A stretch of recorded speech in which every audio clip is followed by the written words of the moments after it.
이제 최상위에 있는 문제가 사실은 가장 난이도가 높은 편에 속해요. 디딤돌 최상위를 엄마표로 진행을 할 수는 있죠. 근데 계속 진행하는 생각보다 쉽지 않을 수 있어요. 안녕하세요. 123 미인쌤 TV의 김민희입니다. 초등 심화 문제집 고르기가 좀 고민되시는 경우들이 좀 많은 것 같아요. 그래, 이제 심화도 해야 되겠어. 근데 심화를 도대체 뭘 고르면 좋을까? 일단 초등 교과 문제집 중에서 심화 문제집은 종류가 많지 않아요. 그러니까는 뭐 기본이나 응용 뭐 이런 거를 고르는 우리가 선택지에 비해서 심화는 많지 않아요.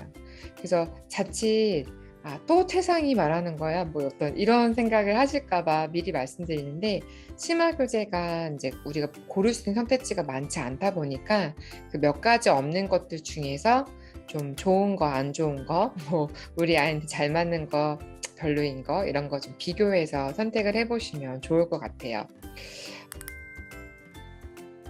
저의 영상을 많이 보시거나 라이브를 많이 들어보신 분들은 뭐 물론 저의 원픽은 디딤돌 최상위를 많이 소개해드린다는 거 잘 아실 거예요. 요거죠. 네. 물론 좋은 문제집이긴 해요. 근데 제가 이제 심화 문제집을 저도 여러 가지를 이제 풀려보면서 아이들이 이제 보이는 반응들, 뭐 힘들어하는 정도, 뭐 오답률, 뭐 아니면 문제 그 심화 문제의 어떤 난이도, 그 문제를 구성하고 있는 문장의 표현들, 뭐 이런 것들 이제 여러 가지를 다 꼼꼼하게 살펴보는데요. 그런 거 다 따져봤을 때 이제 세상에 있는 문제가 사실은 가장 난이도가 높은 편에 속해요. 그렇다는 얘기는 반대로 이렇게 해석하실 수가 있어요. 디딤돌 최상위를 이렇게 엄마표로 진행을 할 수는 있죠. 근데 계속 진행하는 생각보다 쉽지 않을 수 있어요. 예를 들어서 뭐 4학년, 5학년, 6학년 정도에 해당하는 최상위 문제를 진행하실 때는 반드시 엄마표를 정말 하겠다.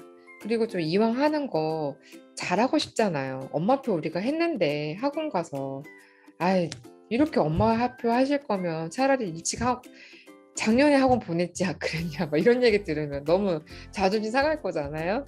그러니까 잘하면 좋겠는데 그러려면 문제를 풀어보셔야 돼요. 즉 공부하셔야 돼요. 그러지 않고는 디딤돌 최상위, 특히 뭐 하이레벨까지 우리가 아이들 진행하려고 할 때 이거는 뭐 성인이면 누구나 다 쉽게 가르칠 수 있고 쉽게 진행할 수 있는 그런 교재에 속하지 않아요. 그리고 디딤돌 최상위 문제집은 제가 심화 문제집 중에서는 가장 어려운 쪽에 속한다고 했잖아요. 그렇다는 거는 얘를 어려워하면 이거를 대신해서 다른 걸 복습하기의 난이도가 고르기가 어렵죠. 이것보다 조금 더 편의한 심화 문제집의 선택지가 있는데 제일 어려운 거 진행하다가 진행하기가 어려워서 못하고, 또는 뭐 겨우겨우 막 쿠악쿠악 진행을 했는데 복습을 하고 싶은데 비슷한 난이도, 동일한 난이도로 복습하기에 좀 애매한 이런 상황들, 그런 것들을 고학년 때 자꾸 맞닥뜨리시면 이거는 심화를 좀 잘 하지 못하는 상황으로 결과를 보일 수 있다는 거. 그래서 꼭 공부를 하고 해서 엄마표를 진행을 하시거나 아니면은 선생님한테 맡기거나 이런 고민은 최상위 고학년 과정을 점차 올라갈수록 좀 해보시면 좋을 것 같고요. 특히나 어느 부분에서 어느 부분까지는 조금 더 잘 진행을 해야 되느냐, 4학년 2학기, 5학년 1학기 이 부분은 정말 중요한 단원들이 많이 있어요.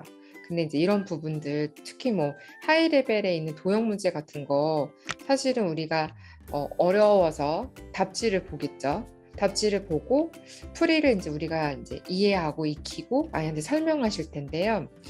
생각보다 도형 문제는 그 풀이에 나와 있는 답보다, 그 풀이 방법보다 다른 방법 풀 수 있는 경우도 또 있어요. 그러니까 그런 것들이 그냥 우리가 풀이만 이렇게 외워서 기억해서 설명하는 거로만 이렇게 계속 이렇게 진행을 한다면은 아무래도 아이한테 도형의 풀이를 조금 더 여러 가지의 풀이도 보여줄 수 있는 그런 다양성은 제시하기가 어려울 수 있다는 거죠. 네, 그런 부분들은 아무래도 선생님이 진행을 할 때는 조금이라도 뭔가 다른 점이 그런 데서 나올 수 있는 거니까 네, 너무 힘들게 무리하게 그렇게 진행하지 마시고 네, 그렇게 선생님과 또 그런 부분들은 진행을 하는 것도 좋은 방법일 수 있다 생각이 들고요. 자, 그러면 누구나 다 최상위를 우리가 하는 게 좋으냐? 그렇진 않아요. 저도 이제 심화를 추천하면서 최상위가 어려운 거 저도 아는데 제가 원픽으로 항상 말하니까 최상위 안 하고 딴 거 하거나 뭐 최상위만 꼭 해야 되거나 어떤 이런 그 부담감을 느끼시거나 또는 또 그렇게 진행을 했더니 아이가 좀 힘들어하는 모습을 보면서 좀 너무 속상해하거나 그런 경우들을 많이 보게 돼요. 제가 그렇게 원픽으로 말했어도 이거 아니면 절대 안 돼. 뭐 이게 무조건 짱이야. 꼭 그건 아니에요. 그건 아니라서 다른 심한 문제집하고 한번 비교를 해볼 건데요. 일단 최상이랑 가장 많이 이제 제가 번갈아 가며 쓰는 교재 중에 하나가 요 해법 최고 수준이에요. 약간 디딤돌 최상이랑 해법 최고 수준을 비교하자면 조금 문제의 결이 살짝 다른 부분들이 있어요. 비슷한 부분은 예를 들어 심화 문제집에 여기도 있고 여기도 있고 여기 있고 이런 것들은 보편적으로 되게 익숙한 그런 심화 문제 유형에 속하거든요. 근데 이제 해법 최고 수준 조금 다른 점은 뭐 경시대회 기출용 문제가 있다던가 좀 문제의 말이 좀 더 길면서 그런 이해를 해야 되는 그런 문제들이 약간 최상위랑 조금 스타일이 달라요. 최상위는 뭔가 되게 함축적이고 막 이런 경우가 많은데요. 해법 최고 수준은 그 말을 조금 잘 해석해야 되고 조건을 잘 따져야 되는 그런 문제들이 조금 뒤쪽에 있는 경우들이 있어요. 또 까다로운 4단계, 뭐 최상위에서 하이레벨, 최고 수준 4단계 이런 문제들 서로 비교할 때 서로 문제 유형이 조금 살짝 다르기 때문에 뭐 제가 생각할 때는 최상위를 하고 최고 수준 복습을 하고 이런 정도의 난이도는 약간 유사하다 볼 수 있는 거죠. 근데 이제 아까 제가 말씀드린 것처럼 최상위를 했는데 뭐 복습할 교재가 없어서 뭐 이런 얘기 했잖아요. 이제 그런 얘기는 어떤 거냐면 최상위를 너무너무 힘들어요. 막 50% 정답률이 안 나올 정도로 힘들다. 그러면 그건 최고 수준 한 번의 복습으로도 이게 커버가 될 정도가 사실 아니거든요. 사실 이제 그 정도까지 상황이면 심화의 문제 단계를 낮추거나 심화를 지금 풀지 않는 게 맞거나 뭐 사고로 문제를 풀거나 어떤 다른 대안을 생각해야 한다는 거죠. 근데 보통 최상위를 뭐 70에서 80% 정도의 정답률을 보이는 친구들이라면 최고 수준 한 번 더 복습을 하는 거는 괜찮아요. 유형을 조금 더 많이 보면서 하기 괜찮아서 예를 들어서 선행을 나갈 때는 뭐 최상위 나가는데 다시 현행과 심화를 다시 갈 때는 뭐 최고 수준 간다든지 뭐 이런 방법들이 나쁘지 않다는 거죠. 그런 용도로 풀어보시면 좋고요. 요거보다 조금 더 쉬운 심화를 한다라고 생각한다면 저는 이제 최상위 세닉 하나 거가 있고요. 그 다음에 개념 플러스 유형에서 나오는 최상위 탑이 있어요. 이 두 가지 문제집이 일단 비교를 하자면 이 문제집들은 대부분 답지를 포함하고 있는 두께거든요. 그렇게 따지자면 이 최고 수준 최상위에 비해서는 확실히 문제집이 양이 얇아요. 대신 답지가 포함되어 있는데 두께가 이 정도라서 답지가 빠지면 훨씬 더 얇아요. 그러니까 조금 더 짧게 빨리 진행할 수 있다는 그거 되게 좋은 점이에요. 아이들한테는. 네, 그래서 그런 부분에 좋고요. 문제가 너무 많이 까다롭거나 이제 그렇다기보다 좀 보편적인 그런 심화 문제 유형들이 있어서 요걸로도 해도 괜찮아요. 최상위 어려운 문제 더 많다는데 그럼 이거 하고 최상위 또 해야지 이렇게 너무 무리하게 계획을 세우시기보다는 마치 우리가 심화를 되게 많이 풀면 더 잘할 것 같고 심화를 더 많이 풀 수 있을 것 같고 그렇게 생각하시는 경우가 많은데 사실 초등에선 그렇지 않아요. 오히려 그냥 딱 나한테 잘 맞는 난이도를 풀고 그걸 풀면서 사실은 푸는 태도가 되게 중요하죠.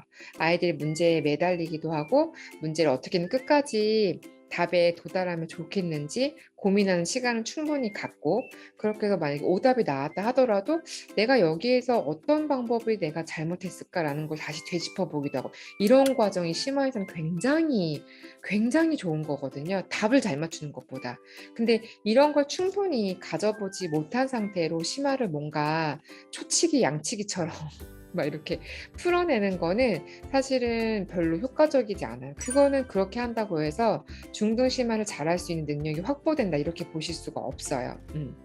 그래서 꼭 나한테 잘만 단계. 그럼 만약에 우리 아이가 아직은 조금 심화가 너무 세게 하면 힘들 것 같다. 그러면 최상위 센이나 최상위 탑으로 해보시는 거죠.